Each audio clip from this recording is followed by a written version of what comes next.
చప్పట్లు కొట్టండి అందరూ. మంచిది.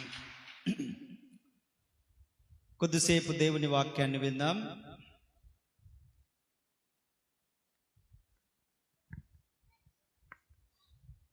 అభివృద్ధి చెందిన కుటుంబం, అణగారిపోయిన కుటుంబం. అభివృద్ధి చెందిన కుటుంబం, అణగారిపోయిన కుటుంబం అనే ఒక విషయాన్ని మీ ముందుకు తీసుకొని రావాలని ఆశపడతా ఉన్నాను. ఆ రెండు కుటుంబాలు జాయింట్ ఫ్యామిలీస్. ఒకే కుటుంబంలో నుంచి విడిపోయి వేరువేరు ప్రాంతాలలో ఉండి అభివృద్ధి చెందినది ఒకటి, అణగారిపోయినది ఒకటి. దేవుడు ఆ రెండు కుటుంబాలకు కృపలనిచ్చాడు. ఆ రెండు కుటుంబాలను సమానంగా దీవించాడు. ఆ రెండు కుటుంబాలకు కాపుదలిచ్చాడు.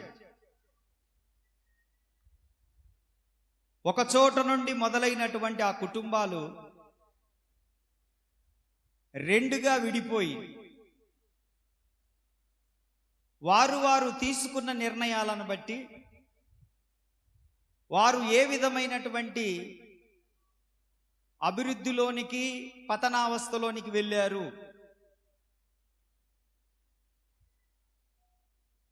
కుటుంబం ఒకే కుటుంబము విడిపోయింది. అక్కడి నుండి ప్రారంభమైనటువంటి వారి యొక్క జీవిత యాత్ర, కుటుంబ యాత్ర ఎలా మలుపు తిరిగి ఏ పరిస్థితికి చేరిందో కొన్ని మాటలను మనము నేర్చుకుందాం.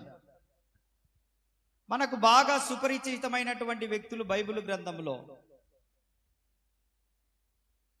ఒక కుటుంబం అబ్రహాము, ఒక కుటుంబం లోతు. ఈ రెండు కూడా ఉమ్మడి కుటుంబం. అబ్రహాము కుటుంబము అభివృద్ధి చెందింది, ఆశీర్వదించబడింది, వృద్ధి చెందింది, ఒక స్థాయికి విస్తరించిపోయింది. అబ్రహాము తర్వాత ఇస్సాకు వచ్చాడు, ఇస్సాకు తర్వాత యాకోబు వచ్చాడు. యాకోబు కడుపున 12 మంది కుమారులు పుట్టారు. వారు ఇశ్రాయేలుగా అభివృద్ధి చెందారు. 12 గోత్రాలుగా మార్చబడ్డారు. ఇప్పుడు వారు దేవుని పరలోక రాజ్యంలో వారు ఉన్నారు. కానీ లోతు కుటుంబం అణగారిపోయింది, పతనమైపోయింది. ఏంటి కారణాలు దాని వెనక? రెండు దీవించబడిన కుటుంబాలే, రెండు ఆస్తిపాస్తులు కలిగిన కుటుంబాలే, రెండు కుటుంబాలు ఒకే దేవుని నమ్ముకున్న కుటుంబాలే, రెండు కుటుంబాలు ఒకే చోట ప్రారంభమైన కుటుంబాలే, రెండు కుటుంబాలు రక్త సంబంధులే. పైన ఉన్నాయనకు కింద ఉన్నాయనకు తేడా ఏంటి అని మనము కొన్ని విషయాలను కాస్త త్రవ్వుదాం. త్రవ్వకాలంలో మనకు కొన్ని సంగతులు బయటపడతాయి. మొదటగా ఆదికాండములో 18వ అధ్యాయము 1వ వచనాన్ని మనం చదువుకుందాం. మరియు మమ్రే దగ్గరనున్న సింధూర వనములో అబ్రహాము ఎండవేళ గుడారపు ద్వారమందు కూర్చొని ఉన్నప్పుడు యెహోవా అతనికి కనపడెను. చాలు. 18వ అధ్యాయం 1వ వచనాన్ని మనం చదువుకున్నాం ఆదికాండంలో. ఇక్కడ మమ్రే దగ్గర సింధూర వనము అనేటువంటి పదాలు మనకు కనపడతాయి. అబ్రహాము గురించి మనం చూసుకుంటే మొదట అబ్రహాము కుటుంబం గురించి మనం చూసుకోవాలి. ఈ సింధూర వనము, సింధూరం అంటే ఎరుపు. సింధూర వనము అంటే ఈ సింధూర వనము దేనికి సాదృశ్యంగా ఉంది అంటే యేసుక్రీస్తు యొక్క రక్త ప్రోక్షణకు సాదృశ్యంగా ఉంది. యేసుక్రీస్తు కలువరి శిలువలో కార్చిన రక్తం, చేతులలో నుండి వచ్చిన గాయాలలో నుండి వచ్చినటువంటి రక్తం, తలలో నుండి వచ్చినటువంటి రక్తం, ప్రక్కలో బల్లెపు పోటుతో వచ్చినటువంటి రక్తం, కాళ్ళలో మేకుల ద్వారా వచ్చిన రక్తం, ఒళ్ళంతా కొరడా దెబ్బలతో కొట్టబడినప్పుడు, చీల్చబడినప్పుడు చిందించబడిన యేసుక్రీస్తు యొక్క రక్త ప్రోక్షణలో ఉన్నట్లుగా మనకు కనపడతా ఉంది. ఎక్కడ ఉన్నాడు అబ్రహాము అనంటే యేసుక్రీస్తు యొక్క రక్త ప్రోక్షణ కింద ఉన్నాడు. ఆమేన్. ఈ మమ్రే అనగా బలమైన, పుష్టికరమైన అని అర్థం. ఈయన సింధూరు వనములో మమ్రే దగ్గర ఉన్నాడు. ఒకవేళ మనం అబ్రహాముకు లెటర్ రాయాలంటే బ్రదర్ అబ్రహాం గారు, సింధూరా గార్డెన్స్, మమ్రే అని రాయాల. ఎందుకంటే ఆయన లేస్తే ఉండేది ఎక్కడ? సింధూర వనములో. దేవునికి స్తోత్రం, హల్లెలూయా. చాలా చాలా ప్రాముఖ్యమైన విషయాలు మీ ముందుకు తీసుకురావాలని నేను ఆశపడతా ఉన్నాను. అతను ఉన్నది అక్కడ. అయితే కొంచెం మనం కిందికి వచ్చేసి మనము లోతు ఎక్కడ ఉన్నాడో కూడా మనం చూసుకుంటే బాగుంటది. లోతు కూడా ఎక్కడ ఉన్నాడు అనంటే మనకు అక్కడ 19వ అధ్యాయం 1వ వచనంలో మనకు కనపడుతుంది. అక్కడనే ఓకే.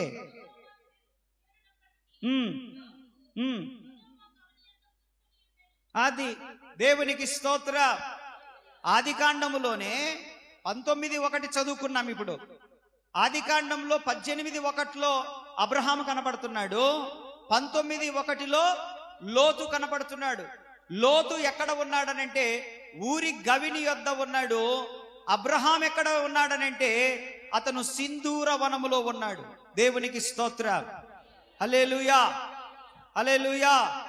ఈ యొక్క లోతు ఊరి గవిని అనేటువంటిది దేనికి సాదృశ్యంగా ఉందనంటే లోకానికి సాదృశ్యంగా ఉంది, లోకస్తులకు సాదృశ్యంగా ఉంది, పాపానికి సాదృశ్యంగా ఉంది, వీటన్నిటికి చీకటికి సాదృశ్యంగా ఉంది అని మనం పోల్చుకోవచ్చు. లోక సంబంధమైన స్నేహము, ఆత్మ సంబంధమైన స్నేహానికి మధ్యలో వ్యత్యాసం గురించి మీతో మాట్లాడుతూ ఉన్నాను. దేవుని వాక్యం ఏమంటుందంటే మమ్రే దగ్గరనున్న సింధూర వనములో అబ్రహాం ఉన్నాడు.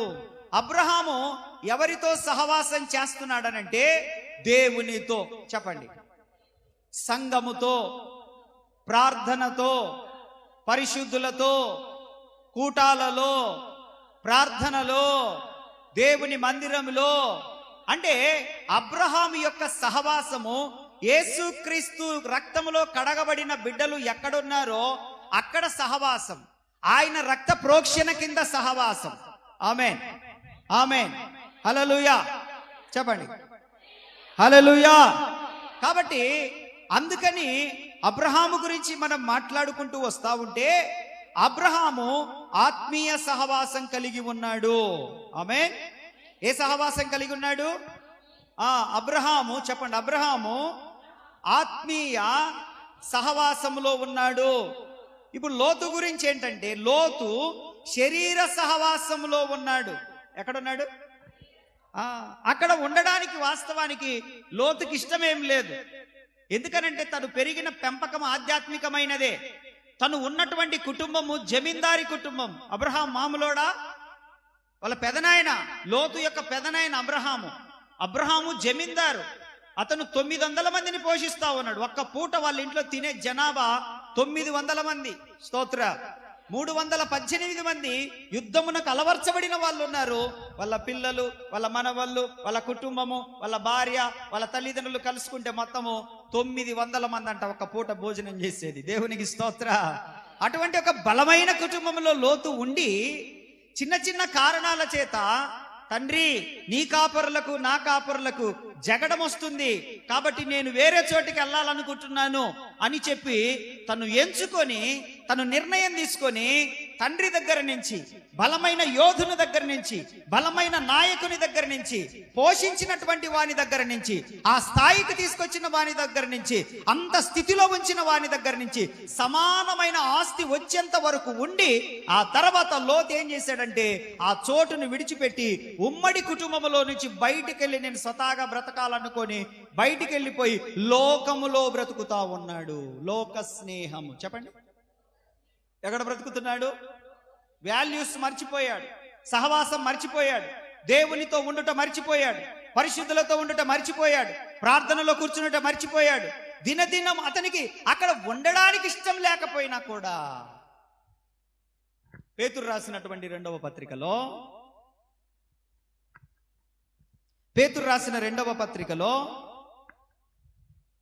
2వ అధ్యాయము 7-8 వచనాలు చదవండి. ఎలాంటి ప్రజల మధ్యలో ఉన్నాడో లోతు? దుర్మార్గులు, రెండవది కామ వికారపు చేష్టాలు చేసేవారు,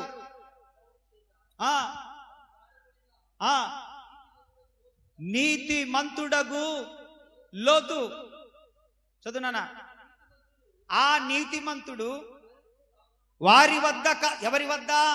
దుర్మార్గులు, కామ వికార చేష్టాలు కలిగిన వారి మధ్యలో ఉంటూ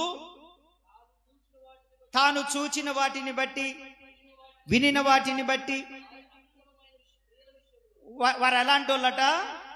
అక్రమస్తులు, సక్రమంగా బ్రతికే వాళ్ళు, క్రమమైన వాళ్ళు కాదు. 3 విషయాలు. ఒకటి దుర్మార్గులు, రెండవది కామ వికార చేష్టాలు చేసే అల్లరి పోకిరి వెధవలు, మూడవది అక్రమంగా బ్రతికే వాళ్ళు. దినదినము నీతి గల తన మనస్సును నొప్పించుకొనుచు, స్తోత్రం చెప్పండి, హల్లెలూయా. లోతు మంచోడే, లోతు మంచివాడే. బైబిల్ చెప్తుంది నీతిమంతుడు లోతు. ఆమె ఎలాంటి వాడు? మాట్లాడాలి. ఎలాంటి వాడు లోతు? నీతిమంతుడు.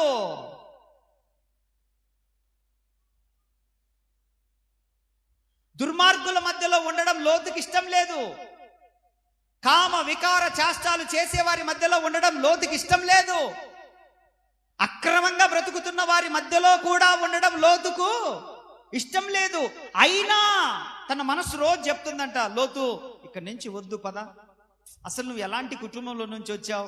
ఎలాంటి ప్రజల మధ్యలో నుంచి వచ్చావు? నీ పెదనాయన ఎలాంటోడు?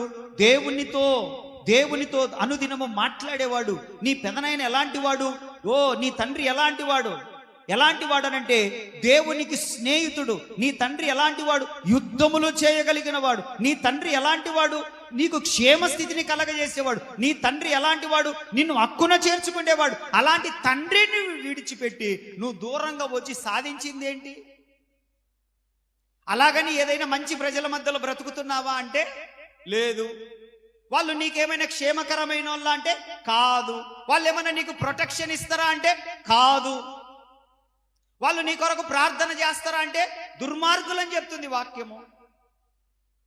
కష్టంలో నిన్నేమన్నా ఆదుకుంటారా అంటే కామ వికార చేష్టాలు చేసే వాళ్ళని చెప్తుంది. మగవాళ్ళతో మగవాళ్ళు, ఆడవాళ్ళతో ఆడవాళ్ళు, పురుషులతో పురుషులు, స్త్రీలతో స్త్రీలతో లైంగిక సంబంధమైన దుర్మార్గమైన పనులు చేసేవారు సొదొమ గొమొర పట్టణస్థులు అని చెప్తుంది వాక్యము.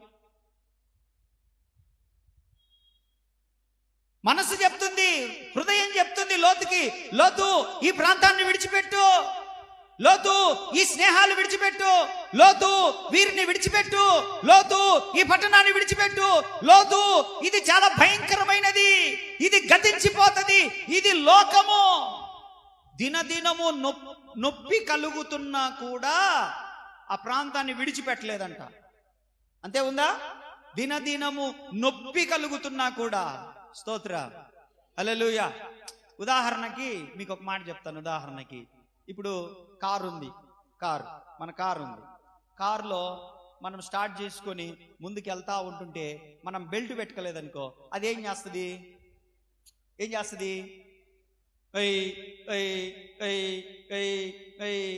అంటా ఉంటుంటది.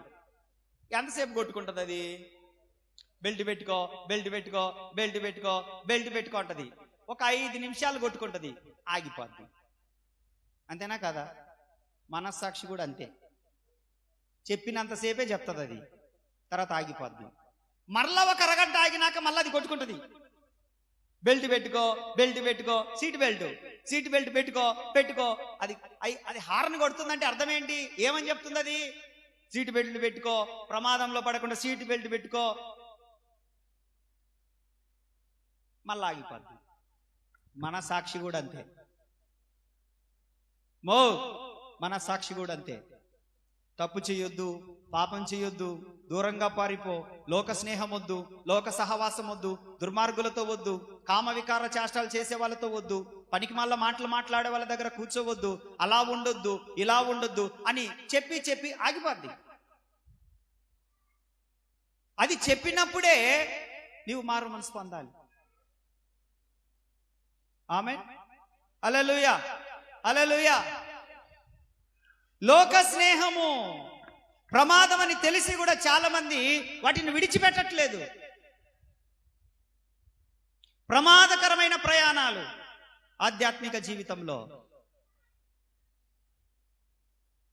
ఇందాక నాకు ఒక చెల్లెలు చెప్తా ఉంది, అన్నయ్య నేను ఒక్కదాన్ని బండి మీద వస్తా ఉన్నాను, వేరే టీచర్ గారు అమ్మ నన్ను ఆడదాకా డ్రాప్ చేయన్నది, నాకు మొదలే రాదని తెలుసు, అయినా ఎక్కించుకున్నాను, కింద నొక్కినానని చెప్పి. ఏమైందమ్మంటే ఆమెకు బాగుందంటే ఈ పిల్లకి ప్యాచర్ అయిందంట. అర్థమైందా? నీ మనసు ఏం చెబుతుంది? వద్దు, నువ్వు చెయ్యలేవు, నువ్వు మొయ్యలేవు, ఇది తప్పు, ఇది బరువు, నీ చేత కాదు అన్నప్పుడు ఏం చేయాలి? దేవరాజుకు బాగా తెలుసు, 100 చెప్పినా కూడా ఆ పిల్లోడు ఏం చేయాలనుకుంటున్నాడు అదే చేస్తాడు.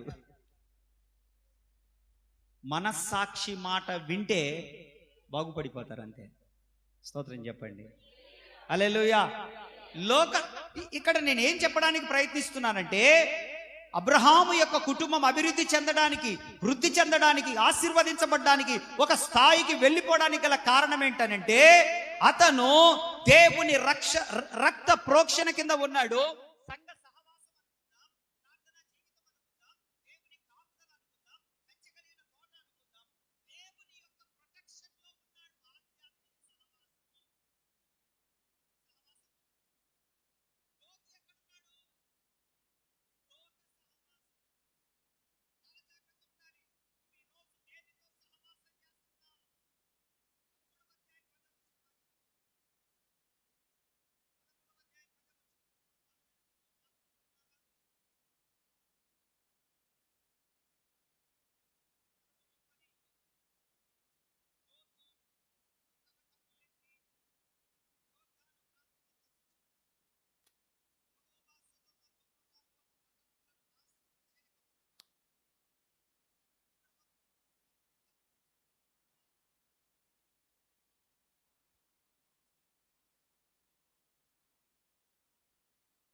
యెహోవా సొదొమ గొమొర పట్టణాలను నాశనం చేయబోతున్నాడు కొద్ది రోజుల్లో అనే మాట ఉందంట.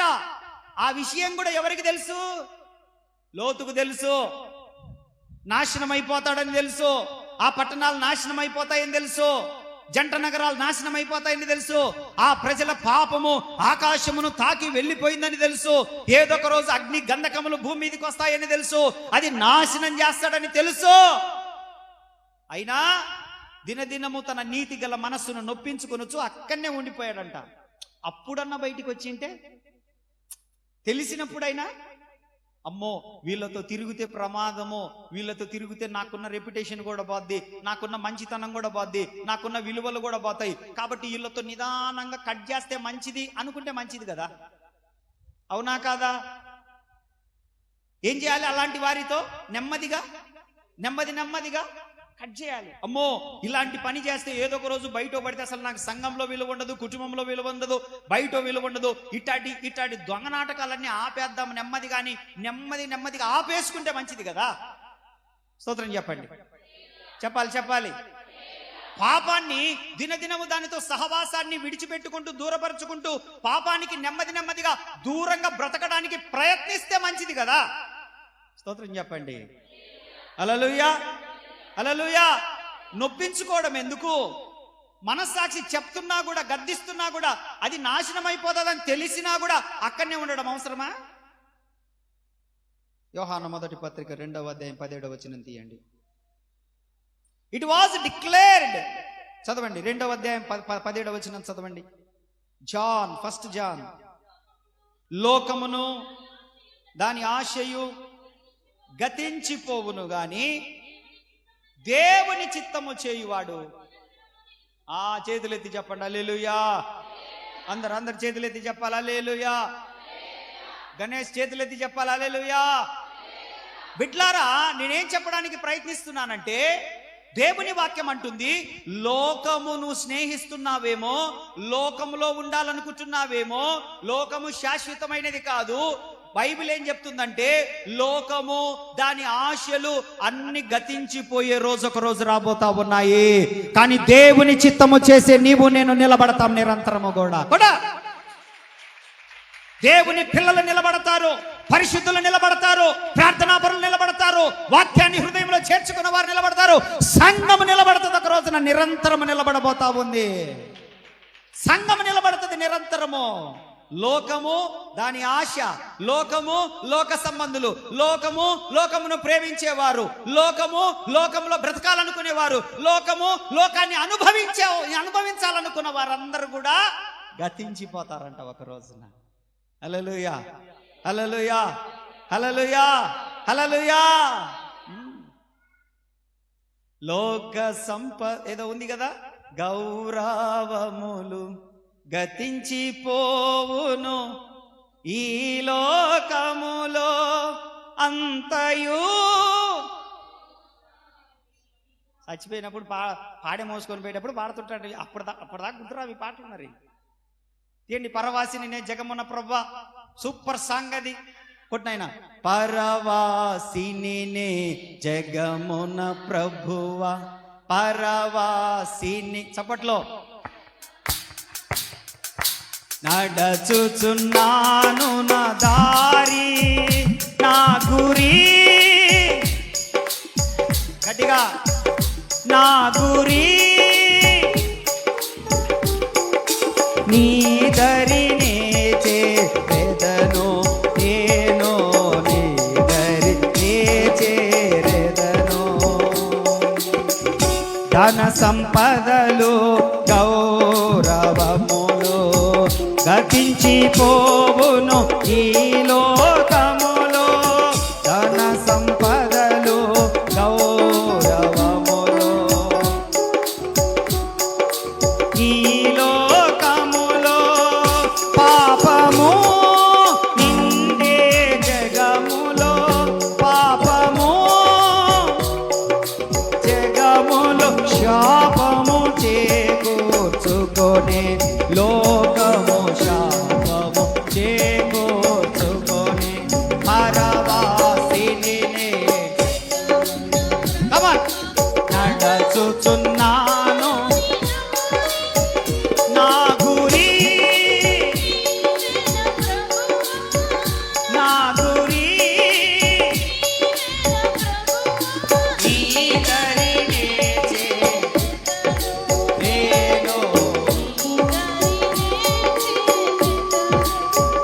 లోకమంతా నాదనించి బంధుమిత్రులే ప్రియులను పంటిని.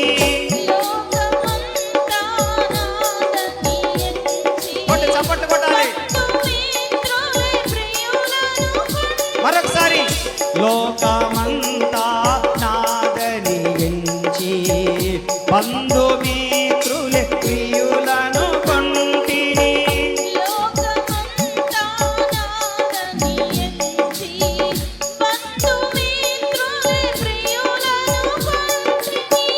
అంతయు మోసమేగా,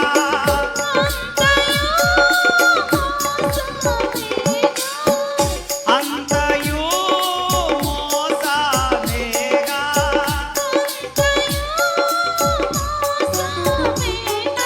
వేదము సర్వము ఇలలో, ఇలలో వేదము సర్వము ఇలలో.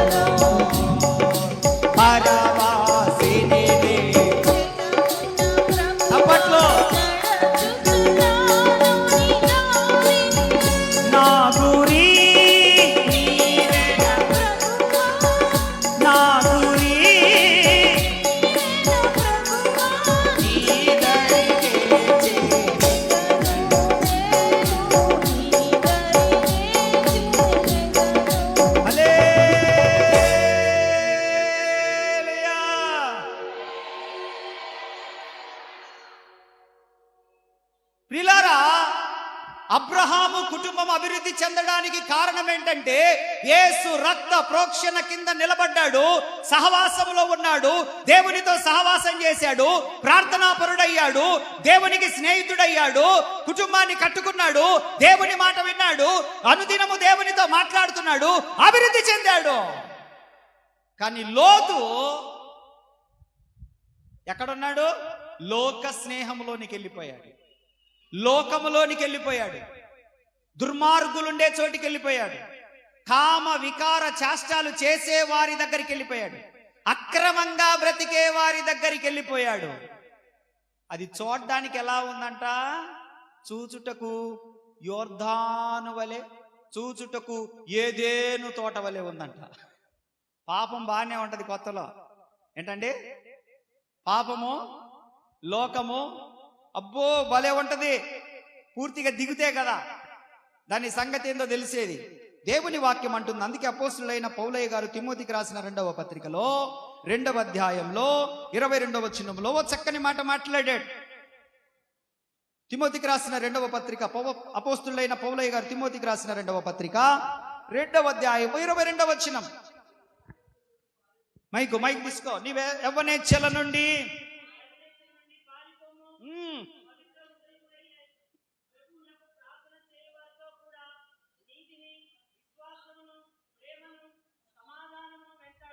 హల్లెలూయా. ఇప్పుడు ఒక్కొక్కటి చదువు. నీవు యవ్వనేచ్ఛల నుండి పారిపోవాలంటే పాపపు సంబంధమైన ఆలోచనల నుండి పారిపోవాలి. ఒకటి స్తోత్రం. ఎక్కడి నుండి పారిపోవాలి? నీవు పాపపు సంబంధమైనటువంటి జీవితము నుండి విడిచిపెట్టి రావాలి. నీ చెడ్డ జీవితాన్ని విడిచిపెట్టి రావాలి, నీ అక్రమమైన జీవితాన్ని విడిచిపెట్టి రావాలి. అటువంటి ఆలోచన ఉంటే బయటికి రావాలి అన్నట్లుగా అర్థం. దేవునికి స్తోత్రం. అయితే ఇక్కడ తిమోతేయ గారు, ఆయన ఒక దైవజనుడు, ఆయనకు రాస్తూ అంటున్నాడు, నువ్వు యవ్వనేచ్ఛల నుండి పారిపో. ఎందుకంటే యవ్వన కాలంలో పాపము చేయడానికి అన్ని మార్గాలు తెరచినట్టుగానే ఉంటాయి, అన్ని అవకాశాలు కలిగినట్టుగానే ఉంటాయి. పాపములో పడిపోవడానికి తేలికైనటువంటి వయస్సు యవ్వన ప్రాయము. అంతా నాకు తెలుసు అనేటువంటి మూర్ఖత్వంలో బ్రతుకుతారు. యవ్వన ప్రాయంలో వారి యొక్క ఆలోచన తీరు ఎలా ఉంటదంటే, ఎవరు చెప్పినా అది వారికి చెడ్డగా కనబడుతుంది, అది చేదుగా ఉంటది, అది మారాలాగా ఉంటది. ఎందుకనంటే వారి యొక్క అవయవాలు పెరిగే కొద్ది లోపల మనిషి పెద్దవాని మాట, ఆలోచనాపరుడైన మాట, జ్ఞానవంతుడి మాట ఆలకించడానికి అతని శరీరము అంగీకరించదు. అందుకే తల్లిదండ్రులు చెప్పినా కేకరేస్తుంటారు పిల్లలు. నాకు తెలుసులే అంటుంటారు, నువ్వు చేసుకో అంటారు, అంతా నేనే చేయాలన్నా అంటారు, నాకు తెలుసుకులే అంటారు, ఇంకా ఎన్నెన్నో అంటా ఉంటారు. కారణం ఏంటంటే ఆ వయసు అలాంటిది, తప్పిపోవడానికి ఎన్నో అవకాశాలు ఉన్నటువంటి వయసు. ఎందుకంటే బలం ఉంటది, శక్తి ఉంటది, ఉడుకు రక్తం. అయితే దాని కింద అంటాడు, నువ్వు ఎవరిని వెంబడించాలి? పవిత్ర హృదయుడవై ప్రార్థన చేయి వారిని వెంబడించాలి. స్తోత్ర. ఎవరితో సహవాసం చేయాలి? ప్రార్థనా పరులతో. సంగమా, నువ్వు ఎవరితో ఉండాలి? చెప్పాలి.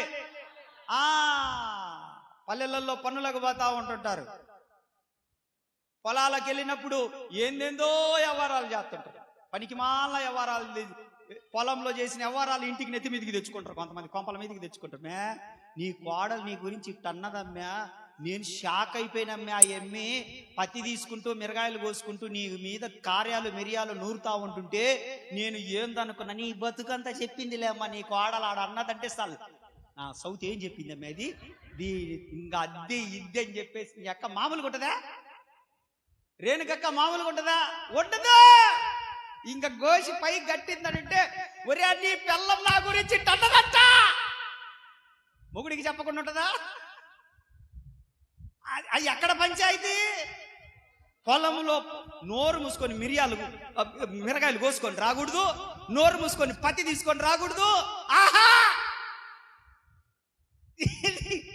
నువ్వు ఇట్టంటనే నువ్వు అట్టంటనే నిన్న నేను గుప్పుకుపోతే మీ అత్త చెప్పిందిలే నాకనంగానే ఈ కోడలు పోయి ఇంట్లో గొడవ పెట్టుకుంటే ఆ అత్త వాళ్ళ కొడుకు చెప్తే వాళ్ళ కొడుకు నిన్ను పనికి పంపిస్తే ఏ పనికి మళ్ళీ దాన్ని మాట్లాడి నువ్వు మా అమ్మ గురించి ఇట్ట మాట్లాడుతున్నావే, అందుక మా అమ్మకు బో పెట్టట్లేదు, అందుక నువ్వు మా అమ్మకు నీళ్లు పెట్టట్లేదు, అందుక మా అమ్మ అంటే నువ్వు రుసరుసలాడుతున్నావు అని వాడు తంతే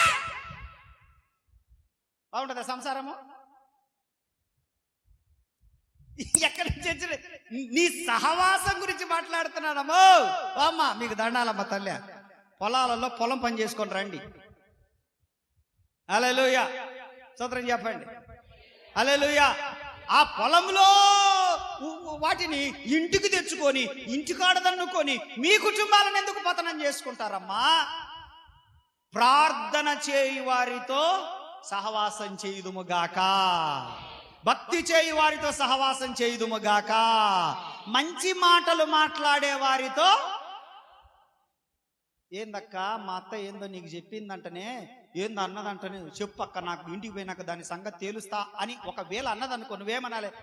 నోరు మీ అమ్మ మీ అత్త ఏం చెప్పింది. ఒకవేళ వాళ్ళ అత్త నీ దగ్గర ఆ పిల్ల గురించి ఆవేశంలో 2 మాటలు తప్పుగా మాట్లాడినా నువ్వేం చేయాలి? కవర్ చేయాలి. దానికి మళ్ళా దాన మీ అత్త ఏం చెప్పిందమ్మా, ఏం చెప్పలేదు, బాలేదా నీవి నువ్వు, అయ్యేముందమ్మా నువ్వు అని కవర్ చేయాలి. నువ్వు చక్కకుండా ఏముందాడా మీ అత్త చెప్పే దాంట్లో ఏముంది? మంచి మాటలే చెప్పింది, నీ గురించి ఏం తప్పగా చెప్పలేదే, నీచంగా చెప్పలేదే. అవునక్క నిజంగా చెప్పలేదా?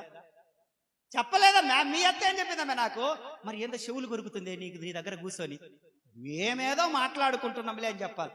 అవునమ్మా చెప్పింది మీ అత్తమ్మా, మామూలుది కాదమ్మా, ముసలిదైనా కూడా నీ అక్క ఏదో ఒకటి ఏమే దాంట్లో ముసలిది అట్టనే మంచాన పడాలని చెప్పి సలహా ఇది అట్టుంటది, గుర్రని అట్టుంటది. స్తోత్ర, హల్లెలూయా. కవర్ చేయాలా. అందుకే మంచి మాటలు చెప్పే వాళ్ళతో సహవాసం చేస్తే మంచి బుద్ధులు వస్తాయి. అంతేనా కాదా? పనికి మాల మాటలు చెప్పి రెచ్చగొట్టే వాళ్ళతో సహవాసం చేస్తే నీ కొంప అంతే. చాలా జాగ్రత్తగా ఉండాలి. ప్రార్థన చేయవ చదువునా, ప్రభువునకు ప్రార్థన చేయి వారితో నీతిని, విశ్వాసమును, ప్రేమను, సమాధానమును. ఆహా స్తోత్రం చెప్పు. హల్లెలూయా, హల్లెలూయా. మీ ఆయన గురించి ఎవరన్నా ఏదన్నా చెప్పినా ఒకవేళ అది నిజమైనా కూడా నువ్వు వాళ్ళ దగ్గర అవకాశం ఇవ్వకూడదు. అవునక్క అట్టనా, పోయినాక ఆయన సంగతి తేల్చుకుంటా అనకూడదు. కొంతమంది పుల్లలు పెట్టడానికే రెచ్చగొడతారు మిమ్మల్ని. భార్యాభర్తల మధ్యలో పచ్చగా ఉండే చూడలేక పుల్లలు పెట్టేటోళ్ళు ఉంటారు. వాళ్ళని గమనించుకోవాలి. నీ భర్త ఎలా అంటాడో నీకు తెలియదా? ఇన్ని సంవత్సరాలు సంసారం చేసావు, తెలియదు నీకు? నీ మొగుడు ఎట్టంటాడో తెలియదు? నీ మొగుడు మంచోడా కాదా, తాగుబోతాడా కాదా, ప్రేమగా మాట్లాడతాడా లేదా, ఇంట్లో ఎట్లుంటాడు, బయట ఎట్లుంటాడు, బంధువులు వచ్చినప్పుడు ఎట్లుంటాడు, పిల్లల కాడ ఎట్లుంటాడు, తెచ్చేటప్పుడు ఎట్లుంటాడు, తినేటప్పుడు ఎట్లుంటాడు, పడుకుంటప్పుడు ఎట్లుంటాడు, నిద్రపోయేటప్పుడు ఎట్లుంటాడు, ప్రయాణం చేసేటప్పుడు ఎట్లుంటాడు, నీకు తెలియదమ్మా. కమరామా వాళ్ళు ఎవరో పనికి మాల్లో చెప్తే ఇని రోషానికి వచ్చి పోయి మూతి పుడతావా? నీకు తెలియదు మీ ఆయన ఎట్టంటాడు. ఖబర్దార్, పనికి మాలలో సహవాసం చేస్తే ఇటనే ఉంటది. వాళ్ళందరికీ మీరు దూరం అవుదురుగాక, ఆ స్నేహాలన్నీ కట్ అయిపోవును గాక. వన్న అట్టనగా ఆమె నన్ను పనికి పిలిచేది, పనికి పిలిచేది ఆమె అని చెప్పేసి కుటుంబాలను పాడు చేసుకుంటారా? అట్టోళ్ళు పనికి పిలవకపోయినా పర్వాలే, కుటుంబం బాగుంటే చాలు. కొడు చప్పట్లో. హల్లెలూయా. నీతిని, సమాధానమును, విశ్వాసమును, ప్రేమను, స్తోత్రం చెప్పండి, అలాంటివి కలిగి ఉన్న వారితో మనం సహవాసము చేయుదుముగాక. ఈరోజు ఎలాంటి సహవాసాలు చేస్తున్నాం మనము? ఈ రోజులలో చాలా మంది టీవీ సీరియల్స్ తో సహవాసం చేస్తున్నారు. చెప్పండమ్మా. ఎండున్నప్పుడే బాగుండు, మీరు తుడుచుకుంటూ అట్టనే బాగా వాక్యం వినేవాళ్ళు. ఇప్పుడు చల్లగుండేసరికి గాల్లో తేలినట్టుంది. సైతాన్ నామంలో గాల్లో తేలిపోతుండ్రా. ఇప్పుడు దేనితో సహవాసం చేస్తున్నారు ప్రకాష్ అన్న? టీవీ సీరియల్స్ తోటి. దేంతోటి? ఇప్పుడు ఎంత భయంకరంగా ఉందో చూడు. మనము స్పిరిచువల్ మీడియాకు దగ్గరగా ఉన్నామా, సోషల్ మీడియాకు దగ్గరగా ఉన్నామా? స్పిరిచువల్ మీడియా అంటే ప్రార్థనా జీవితం, సంఘ సహవాసం, పరిశుద్ధుల సహవాసం, దేవుని బిడ్డలతో కలిసి ప్రార్థనకు రావడం, సంఘములో దేవుని పాటలు పాడడం, ఆరాధన చేయడం, దేవునితో సహవాసం చేయడం స్పిరిచువల్ మీడియా అంటే. సోషల్ మీడియా అంటే ఫేస్బుక్, ట్విట్టర్, యూట్యూబ్ గొట్టము, ఇన్స్టాగ్రాములు, వాట్సాప్లు, తిప్పలు, వాటితో కాలక్షేపణ చేస్తున్నామా? నువ్వు స్పిరిచువల్ మీడియాకు దగ్గరగా ఉన్నావా, సోషల్ మీడియాకు దగ్గరగా ఉన్నావా? ఇది చాలా చాలా ప్రాముఖ్యమైనది. మన కుటుంబం ఆత్మీయంగా ఉందా లేదా అని చెప్పడానికి ఒక ప్రామాణికం అది. అర్థమవుతుందా? నీ కుటుంబం స్పిరిచువల్ గా ఉందా లేదా, నువ్వు స్పిరిచువల్ గా ఉన్నావా లేవా, ఆత్మీయంగా ఉన్నావా లేవా, ప్రార్థనలో ఉన్నావా లేవా, భక్తిగా ఉంటున్నావా లేవా అని తెలియడానికి ఇది ఒక ప్రామాణికం. ఏంటంటే మనం స్పిరిచువల్ మీడియాకు దగ్గరగా ఉన్నామా, సోషల్ మీడియాకు, సీరియల్స్ కు దగ్గరగా ఉన్నామా, దేవునికి దగ్గరగా ఉన్నామా? నేను కొన్ని రాసుకున్నాను మొన్న ఈ వారంలో, కొన్ని రాసుకున్నాను మీకు చెప్పడానికే. వినండి, ఇప్పుడు ఇంతసేపు విన్నారో లేదు, ఇప్పుడు వినాలి మీరు సీరియస్గా వినండి. ఇప్పుడు చాలా జాగ్రత్తగా వినండి. నా వైపు చూడు, బైబిల్లో చూసిన కాడికి చాలు కానీ బో చదివినవు. నా వైపు ఇప్పుడు ఇప్పుడు ఇప్పుడు ఇను. నీళ్ళు ఆపమ్మాయి, నీళ్ళు తాగడం కూడా ఆపు.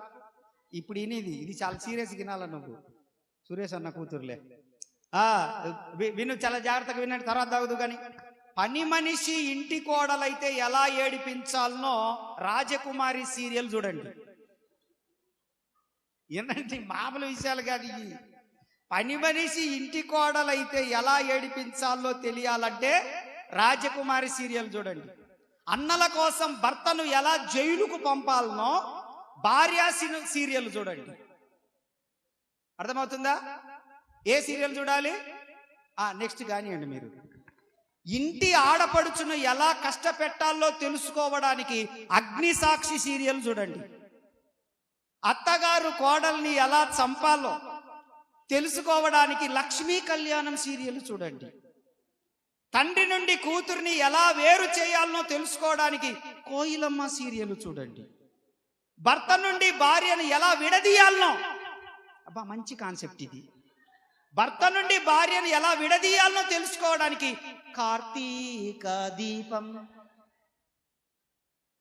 సీరియల్ చూడండి. కన్న కూతురు జీవితం ఎలా నాశనం చేయాలో తెలుసుకోవడానికి కుంకుమ పువ్వు సీరియల్ చూడండి. చివరిగా మన జీవితాలు, కుటుంబాలు ఎలా నాశనం చేసుకోవాలో తెలుసుకోవడానికి టీవీ సీరియల్స్ అన్ని చూడండి.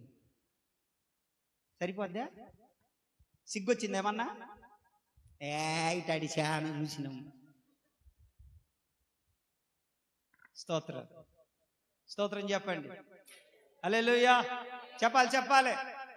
ఎక్కడో కనెక్ట్ అయినట్టు, అందుకే కోపడుతున్నారు మీరు. అందుకే స్తోత్రం చెప్పట్లేదు. ఎక్కడో కనెక్ట్ అయింది, మీకు ఎక్కడో కనెక్ట్ అయింది. ఈ సీరియల్స్లలో ఏదో ఒక సీరియల్ కనెక్ట్ అయినట్టుంది. స్తోత్రం చెప్పండి. ఇంకా కనెక్టింగ్ లోనే ఉన్నారు. ఆమేన్, ఆమేన్. అర్థమవుతుందా? ఎందుకు అబ్రహాము ఆశీర్వదించబడ్డాడు, ఎందుకు అభివృద్ధి చెందాడు, ఎందుకు విస్తరించాడు, ఎందుకు ఒక స్థాయికి వెళ్ళిపోయాడనంటే యేసు క్రీస్తు యొక్క రక్త ప్రోక్షణ కిందికి వచ్చాడు అతను. ఆమేన్. సింధూర వనములో ఉన్నాడు. యేసు క్రీస్తు ప్రభువారు కల్వరి శిలువలో 2026 సంవత్సరాల క్రితం తను ప్రాణ త్యాగం చేశాడు. మన కొరకు రక్తము కార్చాడు, ప్రాణము పెట్టాడు, సమాధి చేయబడ్డాడు, తిరిగి 3వ దినాన సజీవునిగా లేచాడు. హల్లెలూయా. ఆయన రక్త ప్రోక్షణ కిందికి మనం వస్తే అనగారిపోయిన కుటుంబాలలో కూడా దేవుడు మరలా అభివృద్ధిని తీసుకొని రాగలడు. ఆమేన్. అనగారిపోయి ఉన్న ఆశలు ఆవిరైపోయినా, గతించిపోతూ ఉన్న పరిస్థితులు కఠినంగా మారిపోయినా, నువ్వు యేసయ్య రక్త ప్రోక్షణ కిందికి రాగలిగితే, ఆయన గాయములలోనికి రాగలిగితే, ఆ శక్తిలోనికి నువ్వు రాగలిగితే, ఆయన హస్తపు నీడలోనికి రాగలిగితే, యేసు క్రీస్తులోనికి రాగలిగితే, అనగారిపోయిన కుటుంబాలు కూడాను అభివృద్ధి పదములో నడుస్తాయి. స్తోత్రం చెప్పండి. హల్లెలూయా, హల్లెలూయా. చూచుటకెన్నో వింతలున్నవి భువిలోనా, చూడగ ఎందరు ఘనులున్నారీ ధరలోనా. చూచుటకెన్నో వింతలున్నవి భువిలోనా, చూడగ ఎందరు ఘనులున్నారీ ధరలోనా. ఏమి చూచినా ఎవరిని చూచిన ఫలమేమి, ఏమి చూచినా ఎవరిని చూచిన ఫలమేమి. నా కన్నులారా నిన్ను చూచిన చాలయ్యా, నా కన్నులారా నిన్ను చూచిన చాలయ్యా. రమ్మరమ్మో యేసునాథ వేగమెరారమ్మో. ఆమేన్, ఆమేన్, హల్లెలూయా. అందుకే మీకు నాకు సెట్ కాదు. మీ నీరసానికి నా ఉద్యమానికి సెట్ కాదు అబ్బాయి.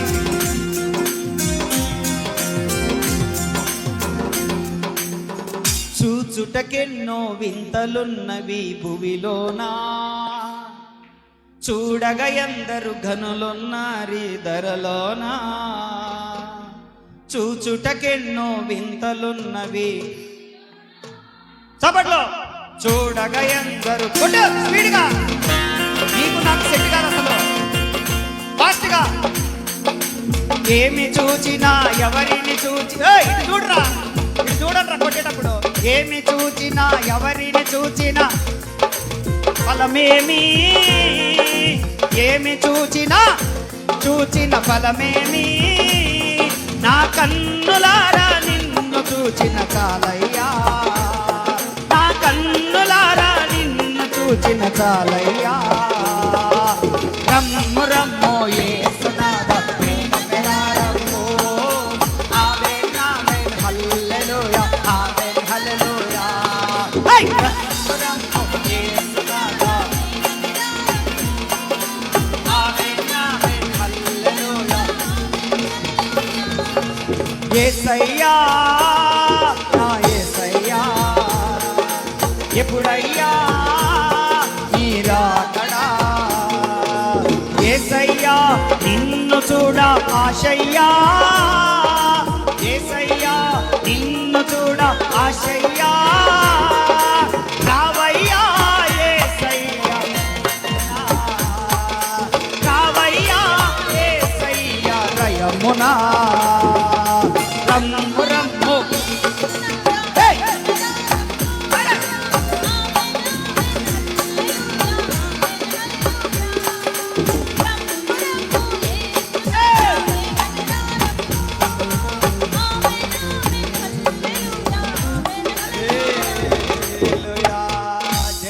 యేసు మహారాజుకి, పాపుల రక్షకుడైన యేసు ప్రభువునకి, త్వరలో రానయ్యున్న యేసు ప్రభువునకి జై బోలో యేసు మహారాజుకి.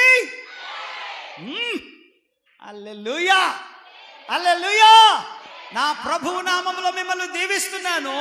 మీ కుటుంబాలు అభివృద్ధి పదములో నడుచునుగాక, ప్రార్థనలో సహవాసం కలిగి ఉందురుగాక, సంఘములో సహవాసం కలిగి ఉందురుగాక, భక్తి కలిగిన వారితో సహవాసము చేయుదురుగాక, నా ప్రియుడైన యేసుతో సహవాసము చేయుదురుగాక. ఒకవేళ అనగారిపోతున్న పరిస్థితులలో ఉన్నా నా ప్రభువు మిమ్మల్ని పైకి లేపునుగాక. ఆమేన్, ఆమేన్, ఆమేన్. ఎక్కడ మీరు బ్రతకాలనంటే సింధూర వనంలో బ్రతకాలి. శాంతక ఎక్కడ బ్రతకాలి? పేటర్ ఎక్కడ బ్రతకాలి? సింధూర వనం. యేసు క్రీస్తు యొక్క రక్త ప్రోక్షణ కిందికి రావాలి సంఘము. ఆమేన్. బలులు కాదు, బలులు కాదు, నరబలులు కాదు, యేసుక్రీస్తు 2026 సంవత్సరాల క్రితమే మన కొరకు బలి అయిపోయాడు ఆయన. ఇక మరలా బలి అక్కరలేదు మనకి. ఆమేన్, ఆమేన్.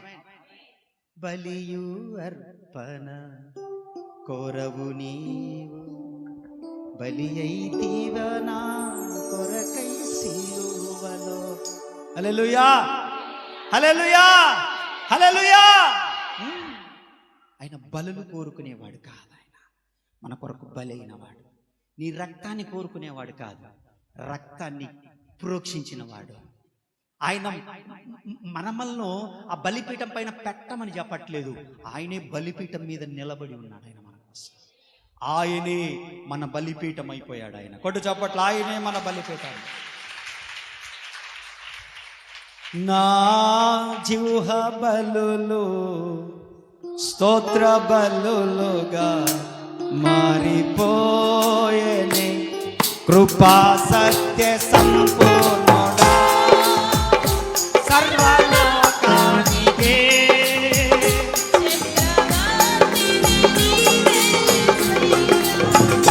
సర్వలోకానికే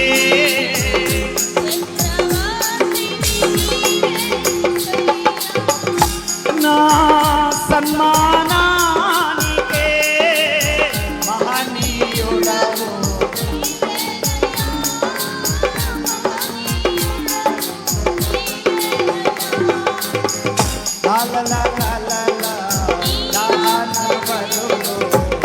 నీవు కోరవుగా నా ప్రాణాత్మ శరీరము బలి అర్పణ కాగా.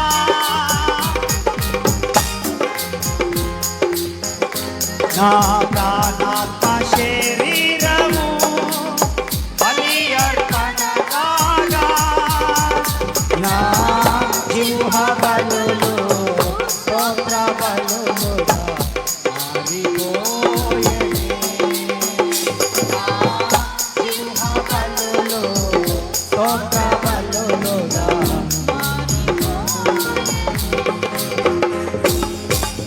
నైవేద్యములు దహన బలులు నీవు కోరవుగా.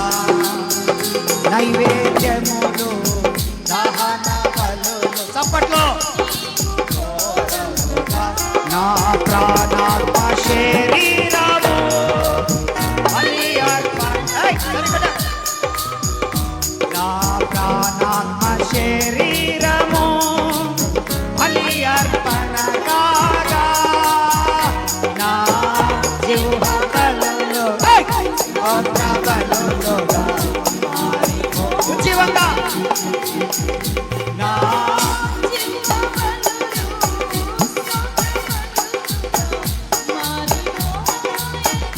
హల్లెలూయా. చెప్పాలందరూ, చెప్పాలందరూ హల్లెలూయా.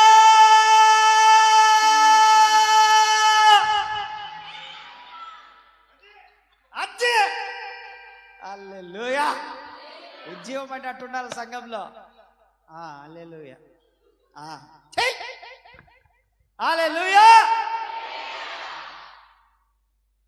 ఆయన మనల్ని కోరుకున్న దేనికంటే ఆయనతో కూడా ఉండుటకు. మనల్ని బలివ్వడానికి కాదు, ఆయన మనల్ని బలి చేయలేదు, మన జిహ్వ బలులు కోరుకుంటున్నాడు ఆయన. ఆమె నైవేద్యములు దహన బలులు ఆయన కోరుకోవట్లేదు, మన ప్రాణాత్మ శరీరం. హల్లెలూయా, హల్లెలూయా, హల్లెలూయా, హల్లెలూయా. అభివృద్ధి పదములో నడుచుదుముగాక. ఇంకొక మాట చెప్తాను. మొత్తం 4 మాటలు ఉన్నాయి. 4 మాటలు చెప్పాలంటే టైం అయింది. వచ్చే వారం ఇంకొక 2 మాటలు నేర్చుకుందాం. ఇంకొక మాట నేర్చుకొని మనం 5 నిమిషాలలో ముగించుకుందాం. 2వ విషయం 18వ అధ్యాయం 2వ వచనం, ఆదికాండం. మా పిల్లలు అరవకుండా చూడండి. 18:2 చదువునా.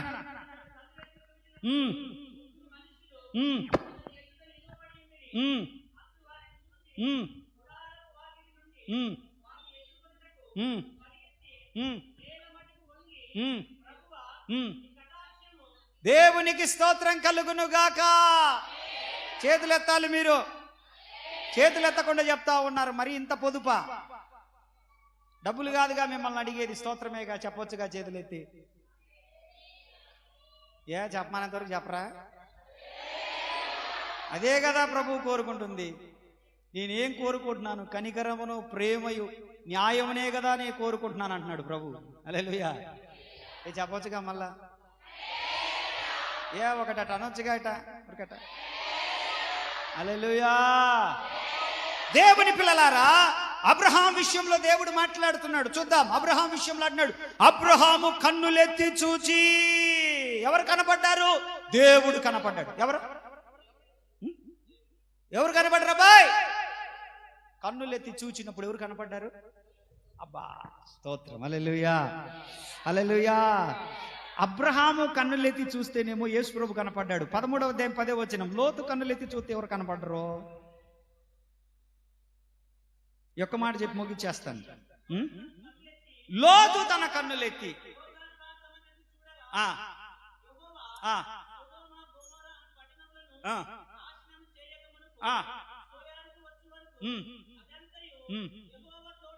ఆహా ఏంటయా? యెహోవా తోట వలెను, ఐగుప్తు దేశం వలెను, అబో సమృద్ధి గల దేశంలాగా కనపడిందంట. నా వైపు చూడండి. ఇంకా మూసేయండి, అయిపోయింది వాక్యం. ఇంకా బైబిల్ మూసేయండి, ఇంకా మీద పెట్టి అమ్మయ్య అనండి. బైబిల్ మూసేయండి. బాయ్ మూసేసి ఒళ్ళో పెట్టుకో అమ్మయ్య అనండి. దానికి అనాలా? అమ్మయ్య అనాల.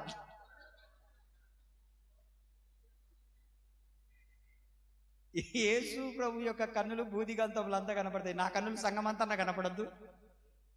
సంఘంలో ఉన్న వాళ్ళన్నా కనపడరా? నాకు కనపడతారా? కనపడతారు.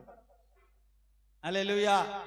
ఆ వెనక ఉండి కుక్క పిల్లలతో ఆడుకున్నట్టు ఆడుకొని పిల్లలతో మూతులు నాకున్న వాళ్ళు కూడా కనపడతారు నాకు. ముందున్న వాళ్ళు, మధ్యలో ఉన్న వాళ్ళు, సైడ్కి ఉన్న వాళ్ళు, కుడి ఎడమ అంతా కనపడుతూనే ఉంటారు. అబ్రహాము కన్నులెత్తి చూచినప్పుడు దేవుడు కనపడ్డాడు. ఆమేన్. ఎవరు కనపడ్డాడు?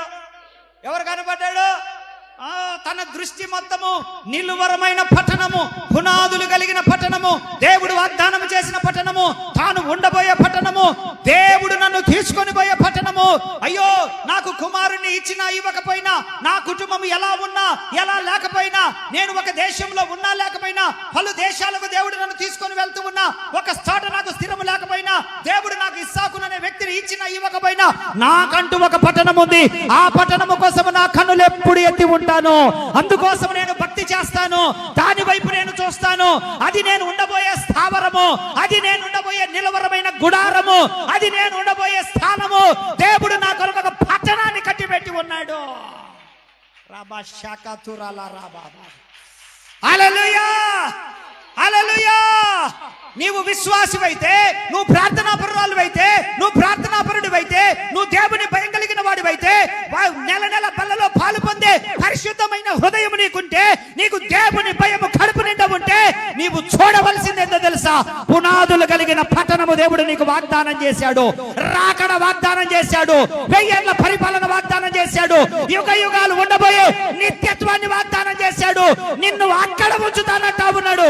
అంతఃపురంలోకి తీసుకుపోతానంటున్నాడు. 7 ఏళ్ల శ్రమల కాలంలో నీకు పని లేదని చెప్తా ఉన్నాడు. నీ కన్నులు అటు చూచును గాక, దేవుని వైపు చూచును గాక, ఆకాశం వైపు చూచును గాక, పునాదులు గల పట్టణం వైపు చూచును గాక. చప్పట్లు కొడుతూ భాషలు మాట్లాడుతూ దేవుని కనపరచండి.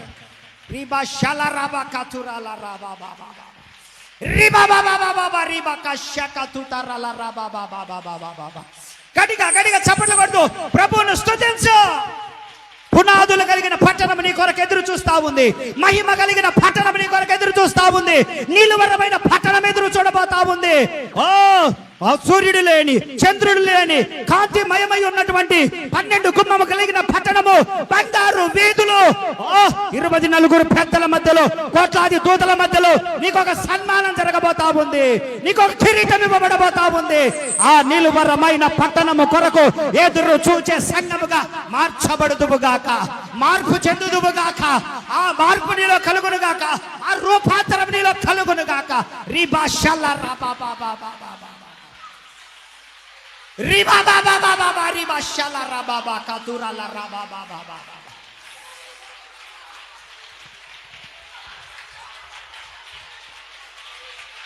లోకము కాదు నాకు కావాల్సింది, యొర్దాను కాదు నాకు కావాల్సింది, ఐగుప్తు కాదు నాకు కావాల్సింది, రమ్యమైనది కాదు నాకు కావాల్సింది, రమ్యమైనటువంటి లోకము నాకు కావాలి. ఆమేన్ ఆమేన్. చేతులెత్తి స్తోత్రం చెప్పు, చెప్పు గట్టిగా, గట్టిగా చెప్పు, గట్టిగా చెప్పు. హల్లెలూయా. నువ్వు దాంట్లోకి వెళ్ళబోతా ఉన్నావు. నిలువరమైన పట్టణం నీ కొరకే ఉంది, సిద్ధపరచబడి ఉంది. దేవుని దూతలు ఎదురు చూస్తా ఉన్నారు. 12 గుమ్మము కలిగిన పట్టణం అది, కోట్లాది దూతలుండే పట్టణం అది, నీకు సన్మానము జరిగే చోటది, నిన్ను యుగ యుగాలు తనతో పాటు ఉంచుకోబోయే చోటది, అంతఃపురం అది, అదే పరలోకము. Hallelujah hallelujah hallelujah hallelujah. You focus on the heaven. నువ్వు దృష్టి ఉంచాల్సింది పరలోక పట్టణం పైన, లోకం పైన కాదు, లోకం పైన కాదు. నీ దృష్టి ఉంచాల్సిందంతా కూడా ఐగుప్తు ధనం పైన కాదు, ఐగుప్తు ఆశల పైన కాదు, ఐగుప్తు ఆశల పైన, ఐగుప్తు సంపద పైన, ఐగుప్తు ధనము కంటే, ఐగుప్తు గుర్రముల కంటే, ఫరో యొక్క కుమార్తె యొక్క కుమారుని అనిపించుకున్నట కంటే ఈ బిడ్డలతోటి శ్రమ అనుభవించటం మేలన్నాడు మోషే. ఆ బహుమానం కొరకు నీకు బహుమానం ఉంది. అందుకని నీ దృష్టి ఎటుండాలంటే, నీ దృష్టి పరలోకం వైపు ఉండాలా. నువ్వు భూ సంబంధివి కావు, కొంతకాలం ఉంటావు అంతే, శరీరం ఉంది కాబట్టి. నీ పరలోక పట్టణం ఎదురు చూస్తుంది నీ కొరకు. అది పెండ్లి కుమార్తె సంఘం ఎదురు చూస్తా ఉంది నీ కొరకు. యెరూషలేము దిగి రాబోతుంది నీ కొరకు. మహిమ కలిగిన తేజస్సు కలిగిన పట్టణం రాబోతా ఉంది నీ కొరకు. నీ స్థానం ఇది కాదో, మార్చుపోతుంది. ఈ లోకంలో నువ్వు ఎలా ఉన్నదే డజంట్ మ్యాటర్, కానీ నీ కొరకు పరలోకమే రెడీగా ఉందనేది మాత్రం వాస్తవము. నా కొడుకు నిచ్చినయ్యకపోయినా డజంట్ మ్యాటర్ అన్నాడు. ఆకాశ నక్షత్రం వల్ల నువ్వు చేసినా చేయకపోయినా, భూ ఇస్కరేణి వల్ల చేసినా చేయకపోయినా డజంట్ మ్యాటర్ అన్నాడు. అద్భుతమైన మగోడి మాట మాట్లాడాడు. నిలువరమైన పట్టణము కొరకు అబ్రహాము పునాదులు కలిగిన పట్టణము కొరకు ఎదురు చూచుచుండేను. కొడుకు కోసం ఎదురు చూడలేదు, ధనం కోసం ఎదురు చూడలేదు, మంచి భోగభాగ్యాల కొరకు ఎదురు చూడలేదు. ఇంతకాలం నేను ఎదురు చూసినా కదా, దేవుడు నాకు ఫలాన్ని ఇస్తాడేమో అని ఆశపడలేదు. ఒకే ఒక కోరిక, అవి పక్కన పెట్టేసేయి, అదుగో ఆ పట్టణంలో నేను సంతోషంగా ఉంటా. ఇక్కడ నాకు గుడారం సరిగా లేదు, పరలోకంలో నాకు గుడారం ఉంది. ఇక్కడ నాకు ఒక చోటు, ఒక ఊరు లేదు, పేరు లేదు, నాకు పరలోకం నా ఊరు. వారానికి ఒక ఊరు, సంవత్సరానికి ఒక ఊరు. దేవుడు తిప్పిన చోట తిప్పకుండా తిప్పాడు, కానీ అక్కడి నది స్థిరమైనది. లోతు మాత్రం ఐగుప్తు ధనాన్ని చూస్తున్నాడు. లోతు మాత్రం యెహోవా తోట వలె ఉంది, అంటే సమృద్ధి జీవితానికి వైపు. ఇది ప్రాస్పరిటీ మినిస్ట్రీ కాదు, ఇది ప్రాస్పరిటీ గాస్పల్ కాదు, ఇది ప్రాస్పరిటీ ప్రీచింగ్ కాదు, ఇది హెవెన్లీ ప్రీచింగ్. ఇది పరలోక పట్టణం కొరకు మనం నిలబడాలనేటువంటిది. అందరం మోకాళ్ళ మీదకి వద్దాం.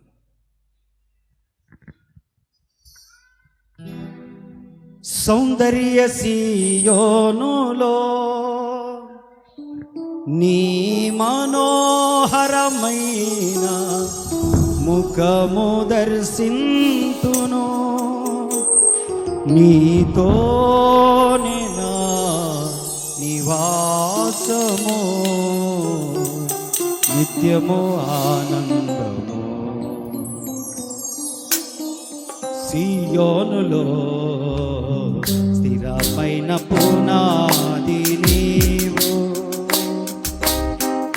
సీయోనులో స్థిరమైన పునాది నీవు. నీ మీదే నా జీవితము మచ్చుతున్నా, నీ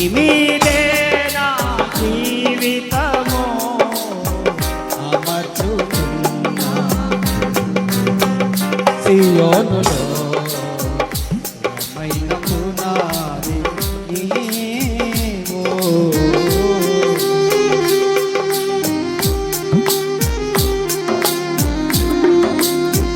సూర్యుడు లేని చంద్రుడు స్కేలని కాదు ఒకటి రాత్రులు లేనే లేని సూర్యుడు లేని చంద్రుడు లేని చీకటి రాత్రులు లేనే లేని ఆ దివ్య నగరిలో కాంతులను విరజిమ్మెదవా నా యేసయ్యా.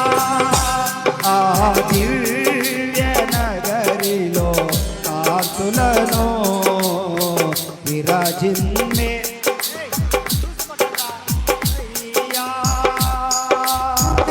సియోనులో స్థిరమైన పునాది నీవు. నీ మీదే నా జీవితము అమర్చుతున్నా. కలతలు లేని కన్నీరు లేని ఆకలి దాపులు అసలే లేని కలతలు లేని కన్నీరు లేని ఆకలి దాపులు అసలే లేని నీ శాశ్వత రాజ్యముకై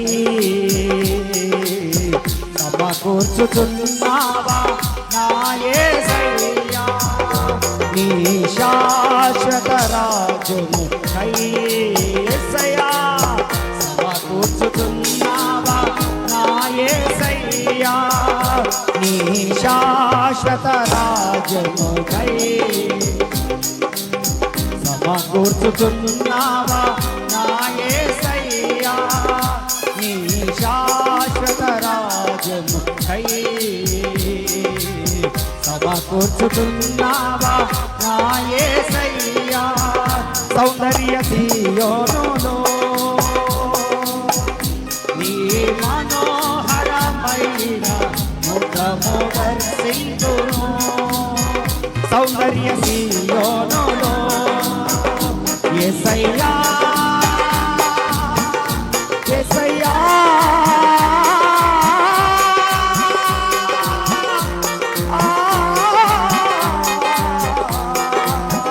సౌందర్య సియోనులో నీ మనోహరమైన ముఖము దర్శించును. సౌందర్య సియోనులో ముఖము దర్శించును. నీతోనే నా నివాసము నీతోనే నా నివాసము నిత్యము నీతోనే నా నివాసము నీతోనే నా నివాసము.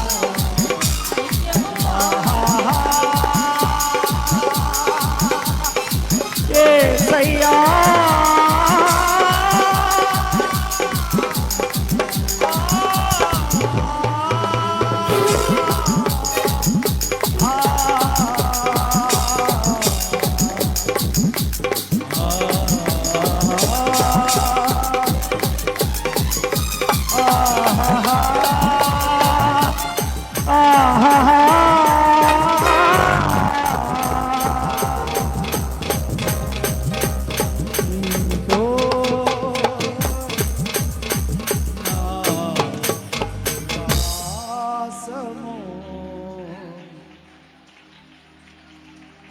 ఏలయనగా దేవుడు దేనికి శిల్పియు నిర్మాణకుడై ఉన్నాడు.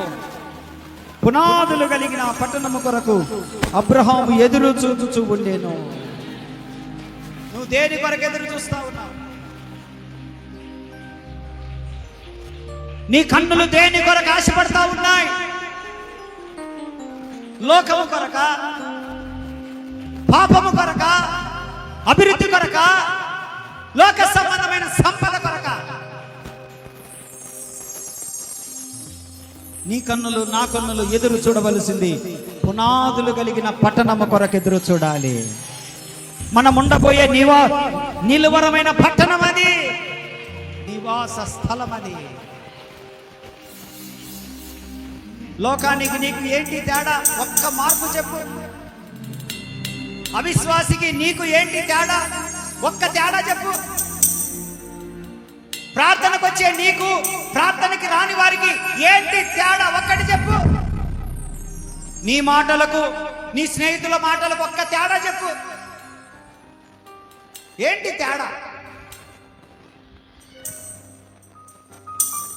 నీకు వాళ్లకు తేడా లేకపోతే వాళ్ళెంతో నువ్వంతే.